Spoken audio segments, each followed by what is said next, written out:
ආයුබෝවන් සුබ දවසක්. අදත් අපේ අධ්‍යාපනික වැඩසටහනත් එක්ක එකතු වෙලා ඉන්න ඕගොල්ලෝ හැමෝටම. ඉතින් මේ වීඩියෝ එකෙන් කතා කරන්නේ සමාන්තර ශ්‍රේණි පාඩම සම්බන්ධයෙන්. සමාන්තර ශ්‍රේණි පාඩමෙන් කොහොමද අපි විභාගයට හරියට මුහුණ දෙන්නේ? ගණන් වලින් තමයි පාඩම යන්නේ ඉස්සරහට. මුලින්ම පාඩමේ තියෙන තියරි කාරණා ටික කියලා දෙන්නම්. බොහොම ලේසි. පොඩි සමීකරණ ටිකක් තමයි මතක තියාගන්න තියෙන්නේ.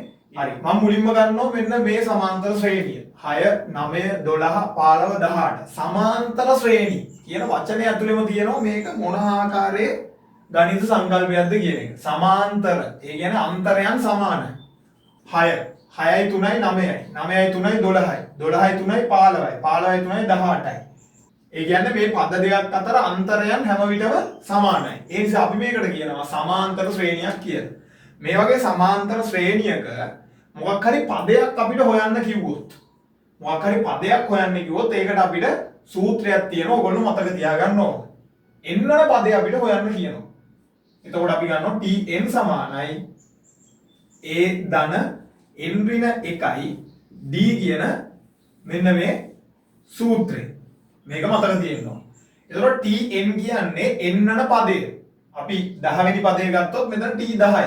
11 වෙනි පදේ කියලා ගත්තොත් t 11. T11 T12 12 වන පදේ T13 13 වන පදේ. එතකොට n අදාළ සංඛ්‍යාව 13 13 වෙන පදේ න. එතකොට A කියන්නේ මෙන්න මේ සමාන්තර ශ්‍රේණියේ පළමු පදය. අපි මේ සමීකරණය ආදේශ කරන සමාන්තර ශ්‍රේණියේ පළමු පදය තමයි A. එතකොට D කියන්නේ පොදු අන්තරය. D කියන්නේ පොදු අන්තරය. පොදු අන්තරය හොයන්නේ හැම වෙලාවෙම අපි මේ එක ළඟ තියෙන සංඛ්‍යා දෙකක් අරගෙන මේ පැත්තෙන් මේ පැත්තේ තියෙන අංකය අඩු කරලා පොදු අන්තරය හොයාගන්න පුළුවන් අපිට. දැන් අපි ඊළඟට කතා කරමු සමාන්තර ශ්‍රේණි ගැන කතා කරද්දී අපිට ඕන වෙන අනිත් සමීකරණය තමයි පද n ගණනක එකතුව හොයන සමීකරණය. කියන්නේ පද කීපයක එකතුව හොයන සමීකරණය අපිට ඕන වෙනවා. Sn සමානයි n බෙදීම 2යි වාරයක් 2යි a ධන n ඍණ 1යි d. මෙන්න මේ සමීකරණය තමයි අපිට අවශ්‍ය වෙන අනිත් සමීකරණය. right. මේ සමීකරණයට අමතරව අපිට පද n ගණනක එකතුව හොයන තව සමීකරණයක් තියෙනවා සමාන්තර ශ්‍රේණිවලදී. Sn සමානයි n බෙදීම 2යි a ධන l කියන සමීකරණය. මේකේ l විදියට අපි හඳුන්වන්නේ අවසාන පදය. අවසාන පදය. එතකොට මේ අවසාන පදේ ඕගොල්ලෝ දැනන් ඉන්න ඕනේ. එහෙම නැත්නම් අපි මෙන්න මේ සමීකරණය පාවිච්චි කරලා අපිට මේ අවසාන පදේ හොයාගන්න පුළුවන් වෙන්න ඕනේ මේ සමීකරණය ආදේශ කරන්න නම්. හරි. ඔන්න ඔය සමීකරණ තුන තමයි මේ පාඩම පුරාවටම කරගෙන සමාන්තර ශ්‍රේණිවලදී හරිම ලේසි පාඩමක්. දැන් අපි කතා කරමු මෙන්න මේ සමාන්තර ශ්‍රේණියට අදාළව කොහොමද මේ සමීකරණ ටික අපි දාන්නේ කියලා. දැන් මගේ පළවෙනි ප්‍රශ්නය විදියට මම ගන්නවා මෙන්න මේ දීපු සමාන්තර ශ්‍රේණියේ 16 වෙනි පදය හොයන්න. 16 වන පදය හොයන්න කියලා කියනවා. 16 වෙනි පදය කොහොමද හොයන්නේ? හරි 16 වෙනි පදේ හොයන්න කලින් අපි මුලින්ම ලියාගමු මේ සමීකරණයට අදාළ දත්ත ටික. මේක තමයි අපිට දැන් ඕන වෙන සමීකරණය. අපි දන්නවා T16 තමයි හොයන්න ඕන. හරි මේක අපි ආදේශ කරගන්න ඕන A ට N ට D ට අපි ආදේශ කරගන්න ඕන. A කියන පදේ අපිට ගන්න පුළුවන් මේ සමාන්තර ශ්‍රේණිය දිහා බැලුවම 6යි. A කියන්නේ 6යි. ඊට පස්සේ N කියන්නේ අපි දන්නවා 16 වෙනි පදේ තමයි අපිට ඕන. එහෙනම් N සමානයි 16යි. ඊට පස්සේ D කියන්නේ පොදු අන්තරය. පොදු අන්තරය අපිට ගන්න පුළුවන් මේ එක ළඟ පද දෙකක් අඩු කරලා 9න් 6ක් අඩු කරාම 3යි. නැත්නම් මේ පද දෙකක් පුළුවන් වුණා 12න් 9ක් අඩු කරා 3යි. එහෙනම් පොදු අන්තරය මට ගන්න පුළුවන් D සමානයි 3ක් කියලා. ඔන්න ඔය විදිහට. දැන් අපි මේ සමීකරණයට ආදේශ කරමු. Tn සමානයි a ධන n ඍණ 1 වාරයක් d. දැන් මට හොයන්න ඕන 16 වෙනි පදේ. T16 සමානයි a කියන්නේ 6යි එකතු කිරීම n කියන්නේ 16යි 16 ඍණ 1යි d කියන්නේ පොදු අන්තරය 3යි. දැන් බලන්න 6 එකතු කිරීම 16න් එකක් අඩු කරාම 15යි 15 වාරයක් 3යි. right 6 එකතු කිරීම 15 වාරයක් 3 කියන්නේ 45යි. එතකොට මට එනවා 16 වෙනි පදේ 51යි කියලා 45යි 51යි. ඔන්න 16 වෙනි පදේ මොකද්ද? මේ විදිහට ගිහලා 6 9 12 15 18 විදිහට පද 16ක් ගියා. මේ 16 වෙනි පදය තමයි මේ ඇවිල්ලා තියෙන 51 කියලා. ඔය විදිහට හරිම ලේසියෙන් ගන්න පුළුවන්. ප්‍රධානම දේ තමයි මෙන්න මේ සමීකරණ තුන මතක තිබීම. ඔච්චරම තමයි මේ පාඩමේ තියෙන්නේ. මාර ලේසි. නියමයට වැඩේ කොට දාගන්න පුළුවන්. හරි. ඊට පස්සේ දෙවෙනි ප්‍රශ්නේ විදියට අපෙන් අහනවා පද 10ක එකතුව. පද 10ක එකතුව. පද 10ක එකතුව අපි කොහොමද හොයන්නේ? දෙවෙනි ප්‍රශ්නේ විදියට අහන්නේ පද 10ක එකතුව. එහෙනම් අපි පද 10ක එකතුව හොයන්න. පද සංඛ්‍යාවක එකතුව හොයන්න අපි දන්න සමීකරණය තමයි මෙන්න මේක. අපි මේක දන්නේ නැහැනේ අවසාන පදේ දන්නේ නැහැ පද 10ක් ගියහම. ඒක දන්නේ නැහැ. ඒක නිසා අපි මේක ගන්න. මේ සමීකරණය ගන්නවා. මොකද්ද? ඕනම අවස්ථාවක මේක පාවිච්චි කරන්න පුළුවන්. මේක ගමු. Sn සමානයි n බෙදීම දෙවාරයක් 2a ධන n ඍණ එක වාරයක් d. ඔන්න මේ සමීකරණය මම ගත්තා. දැන් මේකට ආදේශ කරමු අපි. මේකේ තියෙන පද වලට අපි ආදේශ කරමු. අපිට හොයන්න ඕන පද 10ක එකතු වෙන S10. S10 සමානයි 10 බෙදීම 2යි වාරයක් දෙවාරයක් පළවෙනි පදයේ a6යි ධන n කියන්නේ 10යි 10 ඍණ 1යි d කියන්නේ පොදු අන්තරය 3යි. ඔය විදිහට ආදේශ කරා. දැන් සුළු කරමු. 10 දෙකෙන් බෙදුවම 5යි. දෙවරක් 6 12යි. එකතු කිරීම 10න් එකක් 9යි. 9 වරක් 3. මම මේක සුළු කරලා මෙතෙන්ට උත්තරය ගන්නවා එකපාරට. 10න් එකක් 9යි. 9 වරක් 3 27යි. ඔන්න 27 මම කෙලින්ම ගත්තා. හරි. ඊට පස්සේ පස් වාරයක් 27යි 12යි එකතු කරාම කීයද? 7යි 8යි 9යි 2යි 1යි 3යි 39යි. 39 ගුණ කිරීම 5. ඔන්න ඕක තමයි පද 10ක එකතුව. ගුණ කරලා උත්තරේ දාගමු අපි. ගුණ කරලා බලමු 39 ගුණ කිරීම 5. 9 වරක් 5 45න් 5යි 4යි 5 වරක් 3 15යි 15යි 4යි 19 195යි. මෙන්න මේ විදිහට අපිට එනවා පද 10ක එකතුව. අපි දැන් බලමු 2022 O level ගාන. 2022 O level ගාන කතා කරමු. මේ ගානේ අපිට කියන්නේ පාසලක ක්‍රීඩාවක් සඳහා සිසුන් පෙළගස්වා ඇත්තේ පළමු පේළියේ 7 දෙනෙකුද. පළමු පේළියේ 7 දෙනෙකුද. ඉන්පසු සෑම පේළියකම එම පේළියට පෙර පේළියේ සිටින සිසුන් සංඛ්‍යාවට වඩා 3 දෙනෙකු වැඩියෙන්ද වන පරිදිය. එහෙනම් පළවෙනි පේළිය 7 දෙනයි ඊළඟ පේළිය ඊට වඩා 3 දෙනෙක් වැඩි. එහෙනම් 10යි. ඊට පස්සේ ඊළඟ පේළියේ තවත් 3 දෙනෙක් වැඩි 13යි. ඊළඟ පේළියේ තවත් 3 දෙනෙක් වැඩි. ඔන්න ඔය විදිහට තමයි පේළි ටික පෙළගස්සලා තියෙන්නේ. එවිට එක් පේළියේ සිටින සිසුන් සංඛ්‍යාව පිළිවෙලින් ගත් විට එම සංඛ්‍යා සමාන්තර ශ්‍රේණියක පිහිටයි. එක් පේළියේ සිසුන් සංඛ්‍යාව වෙන වෙනම ගත්තාම එම සංඛ්‍යා සමාන්තර ශ්‍රේණියක පිහිටනවා. 7 10 13 16. හරි මේ තියෙන සමාන්තර ශ්‍රේණිය ඔන්න අපිට ඇවිල්ලා. එතකොට පළවෙනි ප්‍රශ්නෙන් අහනවා මෙම ශ්‍රේණියේ පළමු දෙවන තුන්වන පද පිළිවෙලින් ලියන්න. දැනටත් අපි ලියලා ඉවරයි. ඔන්න පළවෙනි ප්‍රශ්නෙන් අහනවා T1 T2 T3 කියන පළවෙනි දෙවෙනි පද පිළිවෙලින් ලියන්න ඕන. T1 කියන්නේ 7යි, T2 කියන්නේ 10යි, T3 කියන්නේ 13යි.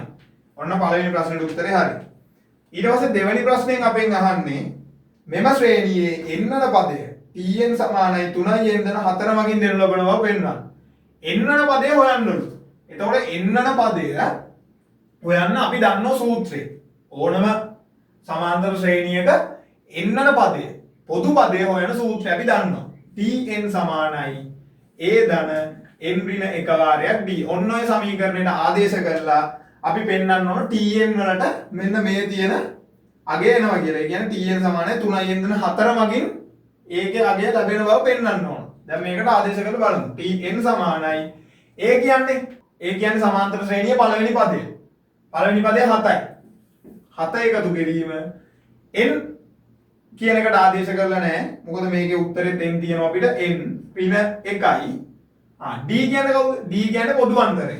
පොදු අන්තරය 7යි 8යි 9යි 10යි. පොදු අන්තරය 3න් 3. ගාන අපිට කියනවා 3න් 3 වැඩි වෙන බව කියලා. එහෙනම් d කියන්නේ 3යි.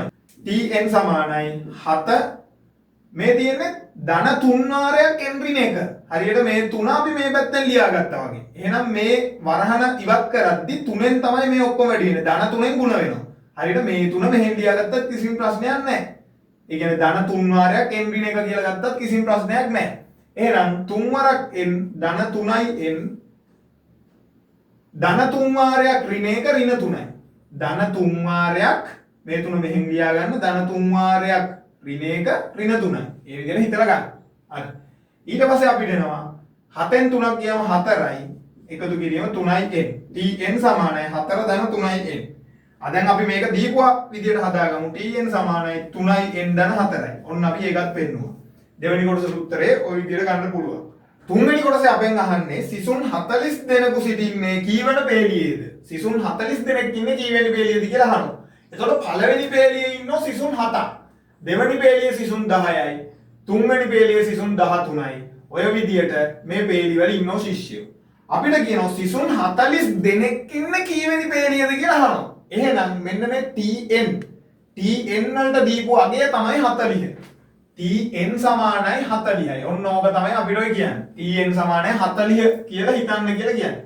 tn සමානයි 40 නම් n කීයද කියලා අහන්න. n කියන්නේ මොකද්ද? සිසුන් 40 දෙනෙකු සිටින්නේ කීවන පේළියේද?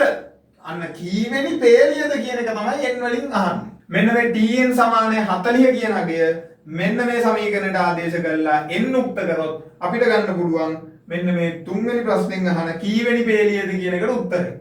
දැන් බලමු මේ සමීකරණ ලියාගමු. tn සමානයි 3n ධන 4යි. දැන් tn ට අදාළ අගය තමයි 40.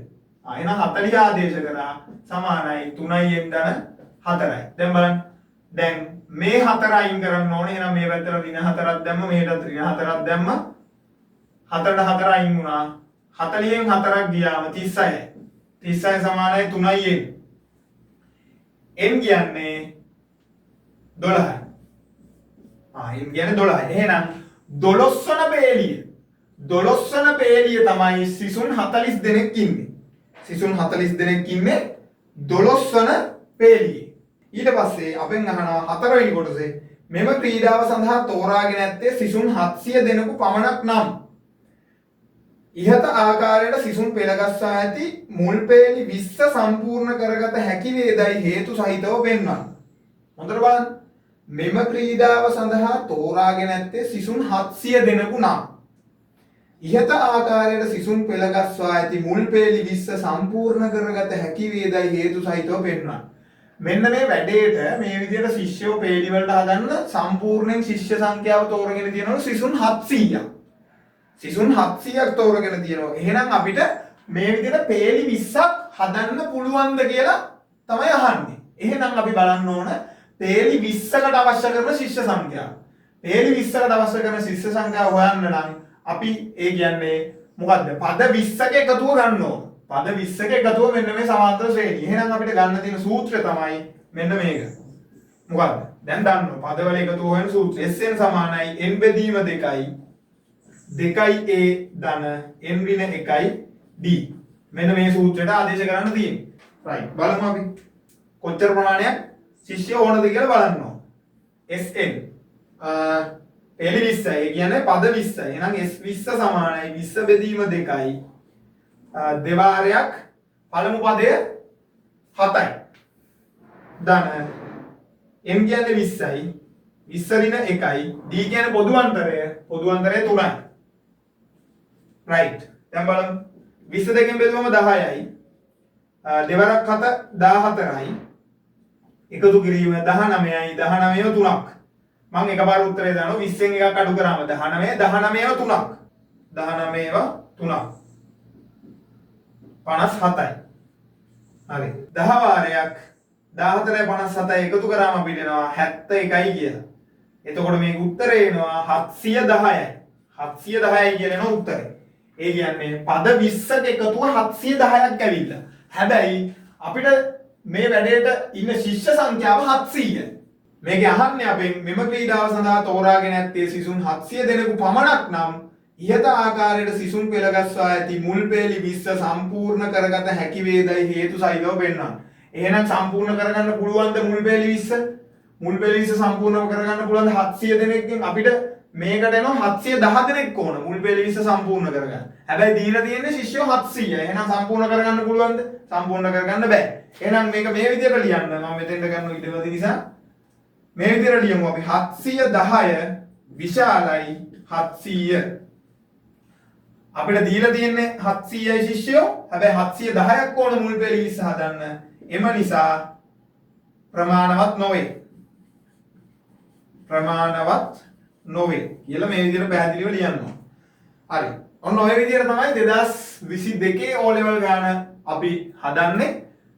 මේ ගාන බලලා මේ තියරි ටික අවබෝධ කරගෙන පාස් පේපර්ස් ගණන් හදන්න තව ගණන් උත්සාහ කරන්න උත්සාහ කරලා වැඩේ කොට දාගන්න බොහොම ලේසි පාඩමක් සමාන්තර ශ්‍රේණි කියන්නේ ඕන වෙන්නේ සූත්‍ර තුනයි පොදු පදේ හොයන සූත්‍රයේ සමාන්තර ශ්‍රේණියක tn සමානයි a ධන n ඍණ එක වාරයක් d කියන සූත්‍රය මෙන්න මේක ඊට පස්සේ අපිට ඕන වෙන අනිත් සූත්‍රය තමයි මෙන්න මේක sn සමානයි n බෙදීම 2යි 2යි a ධන n ඍණ 1යි d කියන සූත්‍රය මේකට අමතරව අපි අන්තිම පදේ දන්නව නම් අපිට තව සූත්‍රයක් පාවිච්චි කරන්න තියෙනවා මොකද්ද මුලින් කතා කරේ sn සමානයි n බෙදීම 2යි a ධන n කියන සූත්‍රය ඔන්න ඔය සූත්‍ර තුන ප්‍රධාන වශයෙන් මේ සූත්‍ර දෙක ඔය ටික පාවිච්චි කරලා සමාන්තර ශ්‍රේණි වල ඕනම ගානක් හදන්න පුළුවන් මේ ටික බලන්න වැඩේ කොට දා ගන්න good luck